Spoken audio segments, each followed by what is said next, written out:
कानूनी तरीके से बैरून मुल्क सरमाया कारी करना गलत नहीं है। वफाकी वजीर दाखिला मोहसिन नकवी ने कहा है कि बतौर बिजनेसमैन वो जहां चाहेंगे इन्वेस्ट करेंगे। कानूनी तरीके से बैरून मुल्क सरमाया कारी करना गलत नहीं है। लाहौर में प्रेस कॉन्फ्रेंस करते हुए मोहसिन नकवी का कहना था कि उनकी अहलिया की 2017 से दुबई में जायदाद थी जो कि 2023 में बेच दी गई थी। इलेक्शन कमीशन गोशवारों में सब कुछ वाज़ेह है कि वो 10 साल पहले पब्लिक ऑफिस होल्डर नहीं थे। अहलिया की लंदन में भी जायदाद है।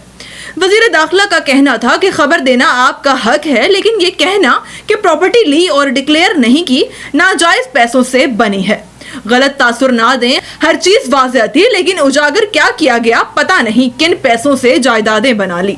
अगर समझूंगा सरमायाकारी बाहर करनी है या मुल्क में तो करूंगा। किसी के पास नाजायज प्रॉपर्टी है तो आप जरूर इशू बनाएं। उनका कहना था कि हजारों लोग हैं जिनकी वहां जायदादें हैं, उनका नाम नहीं आया। अंदाजा होता है कि मखसूस लोगों को निशाना बनाया गया है। इंक्वायरी सिर्फ उसकी होनी चाहिए जिसने डिक्लेयर नहीं किया या गैर कानूनी है। बिजनेस को गाली बनाया हुआ है कि जो बिजनेस करता है उसको गाली समझो। हमारा बिजनेसमैन जरा सी तरक्की कर ले तो कहते हैं ये चोर है।